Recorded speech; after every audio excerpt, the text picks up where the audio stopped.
28 was a bit confusing, other than we have these funds and they need to be used in a certain way, which is why I asked for a bridge to be built with local color. My brain goes to bring in contemporary working community artists for the students to be engaged and inspired by. So what I had planned out for the students at Independent High was a pyramid. I really liked how the pyramid can symbolize a beginning, a middle, the end. And I wanted the students to really put their personalities and their backgrounds into these layers. There's not really a name for my piece, but I put a lot of effort into this because I tried being different. So I started off by making a smaller pyramid and putting in a bigger casting around it. I never really worked with resin before, but I was actually really excited for that because I've seen videos about it before and it's really interesting to me.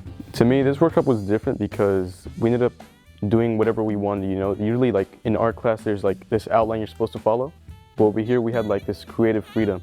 I chose the colors to represent my home country's flag, which is Mexico. This happened on accident, but I really liked it. The red on the outside, all that is misplaced. But I think of how society is right now, ICE deporting all Mexicans, and I feel like it represents us too. So I feel like it's a cool accident that happened. So my name is Yhoshua Gutierrez and I'm an artist based in Stockton, California. I mostly do oil painting, but also dabble in acrylic and drawing. I think the focus was oil painting. We just told them that they could pick anyone they wanted, someone maybe that inspires them or someone they look up to. So most of them are celebrities or maybe someone that they knew. It was really fun and I think it was more relaxing, honestly, than the usual projects that we have because you can kind of just go with the flow of everything.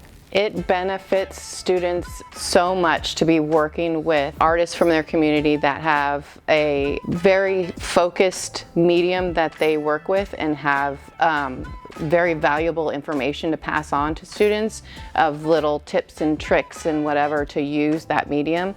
The absolute goal of mine is to bring in people to give them more information that I can't, so I can also learn and they can take away some stuff and have a better experience in my art class. It really helped me because sometimes I wouldn't understand and I always look up online on how to do it, and having a professional right there was wow, it's so much easier.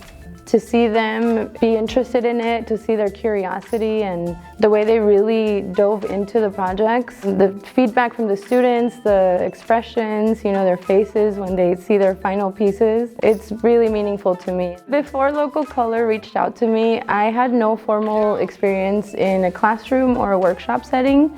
Local Color has really given me the support, the encouragement, and they've made it possible for me to jump into these situations and not be so nervous about it. I would absolutely recommend Local Color to any educator, any district. I would absolutely encourage my goal, which is to build a permanent bridge with Local Color to all education outlets because they're so great at working with both the grants and the bureaucracy, but also they have the care and they're very committed to the youth in this community. With this experience, that confidence builds them up to talk about their art and to also engage with their other classmates about what they're doing.